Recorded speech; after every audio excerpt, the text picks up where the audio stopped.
Hey, what's up? Don't get me wrong, I really like Android phones. However, when friends and family ask me what phone should they choose, or which model is the most effective out there, I almost always tend to recommend the iPhone over any Android competitor. Wanna know why? I'm a professional editor reviewer, and have been through most of the Android smartphones out there since the birth of T-Mobile G1, or the HTC Dream. I've been doing this for almost 20 years now, even before Android, iOS. I really enjoy using Android smartphones, loving their feature-rich OS, their impeccable cameras along with the myriad customization options they support. To be honest, I miss the theming options of most Android phones. They're always on displays, the ability to sideload apps and more. Surely there are dozens of impeccable Android smartphones out there with over-the-top specs, but when the time comes to choose mine, I always go for the iPhone. Be careful, I never said that iOS is better than Android. I just mean that with iPhones there's always something more than just their iOS platform. It's how the device works in everyday usage, how software and hardware coexist and complement each other. Don't forget also that the iPhone works seamlessly with other Apple gadgets, including Macs, Apple Watch and Apple TV, a complete ecosystem ready to prove its worth. One thing that puts Apple over its competitors is surely the whole ecosystem. The fact that the company has total control over both software and hardware at the same time. This gives them the freedom to tweak their products, offer greater control over them, easily solve bugs, offer greater services that combine with one another and more. They can easily decide when to add or remove from the hardware, or what to add to the software to make everything work as a whole better. Take for example their services. The App Store is miles ahead of Play Store and other competitors, offering iBooks, podcasts, Apple Music, Apple TV+, Apple Arcade, and more combined all in one. They even have their Apple One subscription model. One subscription for all. Easy to use, easy to think. But that's not all. iPhones work great with Macs, Apple TVs, HomePods, HomePod minis, Apple Watches and so on. If you own one of these, or more, then the whole ecosystem gets into place. You can use continuity feature to continue your work in an iPhone, iPad, Mac, send iMessages directly from a MacBook, get phone calls there as well. Send any file using AirDrop feature with huge data transfer speeds. All you have to do is keep your iPhone nearby. Let's not forget also iCloud, the service that works silently under the hood, keeping everything in sync. This way you can have easy access on your Mac to the photos you take on your iPhone, as well as any notes or documents you create. Truth be said, Samsung has gotten much better at minimizing the bloatware in their smartphones, but surely there's a lot more to be done by companies such as Xiaomi, Huawei, ZTE, Vivo, Oppo and others. When you turn on an iPhone for the first time, you will find only the absolutely essential apps in order for it to work. It's a truly clean out-of-the-box experience, one you can also have a say on.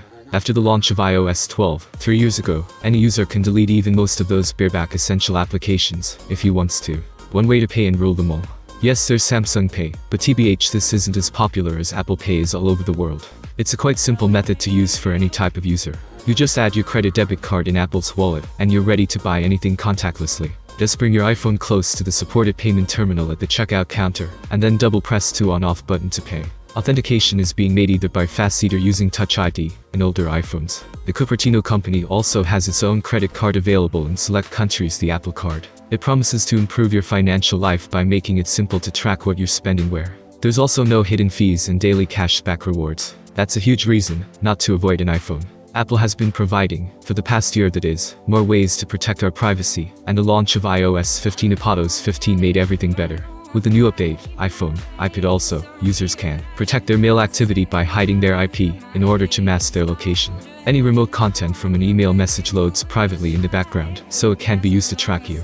Hide their email address. Apple creates a randomized email account in order to anonymize your identity and reduce the amount of spam sent to your actual email address. To use this feature, the user must be running iOS 15 or iPadOS 15 and sign up for a paid iCloud Plus subscription. Hide their IP address with iCloud Private Relay. This way your actual IP address is replaced with one from a range of anonymous addresses based on your general region, as a way to hide your specific location.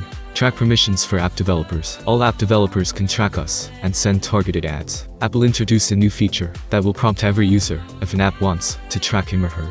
This can be turned on from Settings Privacy Tracking, where you must turn on Allow apps to request to track. iPhone, more privacy. Detect camera microphone access. There's a green dot appearing on the top screen when using your camera, or an application is doing it without your knowledge. There's also an orange dot appearing at the same position every time an app is using your microphone. Safari has a privacy report. Safari can block access to prevent cross-site trackers from following each iPhone user. You will find the setting under Settings Safari Privacy and Security. Limit access to photos and videos. Now we control what applications can see from our Photos app. So if you have some sensitive photos, videos you wish to keep to yourself, you can limit access to just specific photos. Share precise or approximate location. If you don't want Apple to know where you go exactly, but still need to use the GPS feature of your iPhone, then you can share an approximation of the location you're heading to. It's another handy feature placed under Settings, Privacy, Location Services.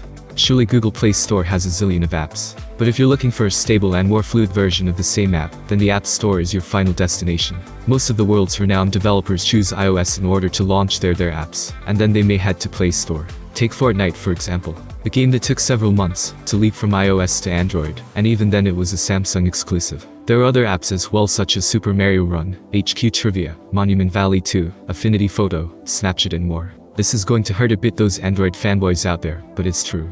iOS adoption for the latest iOS 15 is almost over 80%. Not to mention that Apple keeps supporting for devices that are over 4 or 5 years old now. For example, even the iPhone 6s, a 2016 model, can easily be updated to the latest iOS 15 software version. Google hasn't even published adoption rate numbers for the latest Android versions, and I'm not sure they can get that high. One more thing to take into account is that, if your iOS device qualifies to get the latest update, it will get it as soon as it launches. The Android updating process isn't that easy and seamless as you can imagine. After all, Google only gives direct updates to its own Pixel series models, with Samsung, Xiaomi, LG, Motorola and other companies having to wait to get the update from them. Then they have to work on it, solve extra bugs, optimize it for their own UI, and then release it. In many instances, carriers have to go through them too, which only assures you get updates late, sometimes months down the line if ever.